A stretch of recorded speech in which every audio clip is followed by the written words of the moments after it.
Pape, dans quel état d'esprit vous êtes après ces 24 heures passées Dans aucun état d'esprit particulier. Je dis simplement qu'il y a effectivement une révolte qui s'est réveillée en moi. Il y a eu un fort sentiment d'injustice, d'avoir été mis en garde à vue sans raison, je persiste à le dire, de n'avoir réussi peut-être qu'à alarmer de manière regrettable, je dirais, tous ceux qui sont proches de moi, que ce soit la famille, que ce soit les amis, que ce soit même des gens depuis l'Afrique. Ça m'a embêté, oui. Qu'est-ce qu'on vous a reproché, Pape, en ça? Absolument rien. Pas un demi-grief, pas un dixième de grief, absolument rien de rien. Ni on m'a demandé pourquoi je n'ai pas signé ou j'ai signé tel document, ni est-ce que j'ai fait tel ou tel virement, ni est-ce que je peux être en contradiction avec telle ou telle affirmation. Rien de tout ça. Même si, en l'occurrence, c'est vrai que j'avais en face de moi des policiers aguerris, mais qui ne m'ont à aucun moment posé une question, je dirais, non, je ne dirais même pas embarrassante, parce que dire embarrassante, ça veut dire qu'il y avait peut-être la possibilité de m'embarrasser. Rien ne pouvait m'embarrasser, parce qu'en entrant à l'évêché, je savais pertinemment aussi que je n'avais rien à me reprocher.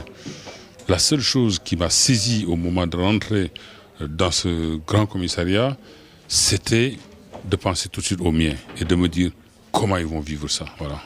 Vous avez découvert un Argus version web, version foot, le transfert market. Ça consiste en quoi, cette histoire? Je ne sais pas du tout.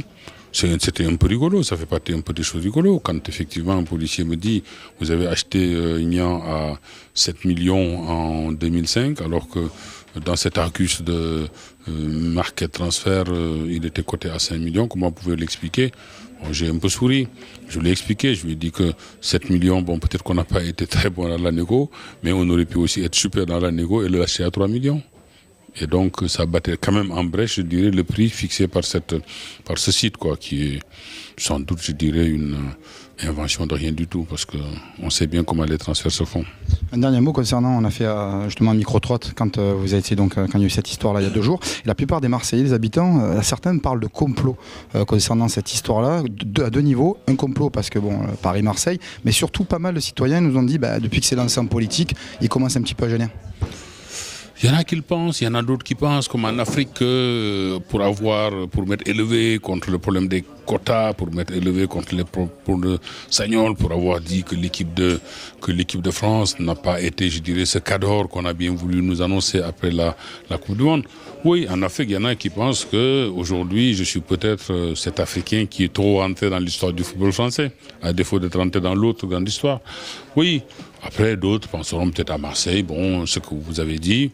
Mais très franchement, je le dis, je le répète, mais je ne pense quand même pas que ce soit sur ces choses-là que le juge s'est adossé pour décider d'une garde à vue en ce qui me concerne. Politiquement, ça changerait votre engagement pour le futur à Marseille? D'abord, politiquement, vous savez bien que ça, ce sont des termes que je récuse. Je parlerai plutôt d'engagement dans la chose publique, puisque je persiste plus que jamais à penser qu'il nous faut aller jusqu'au bout de cette fondation que je suis en train de mettre en place. Cette fondation qui va davantage s'orienter vers la citoyenneté et à laquelle je tiens comme à la prunelle de mes yeux. Nous en sommes aujourd'hui à la phase de préfiguration. J'espère qu'au début de l'année prochaine, les choses seront largement en place et que nous pourrons commencer, je dirais, à acter et à œuvrer en direction des populations vers lesquelles nous voulons nous diriger. C'est quelque chose qui préfigure pour 2020, dernière question, Pape? 2020, les municipales, je parle. Non, fondation. pas du tout. C'est pas du tout un parti politique, c'est pas un parti pris politique aussi. C'est simplement, je dirais, une conviction que je veux exprimer.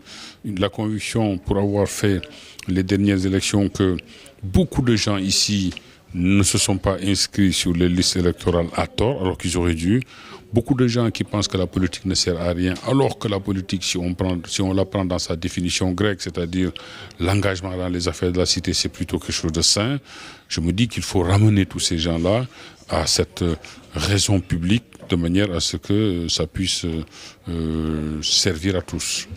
Merci Pape Diouf. Merci beaucoup Pape.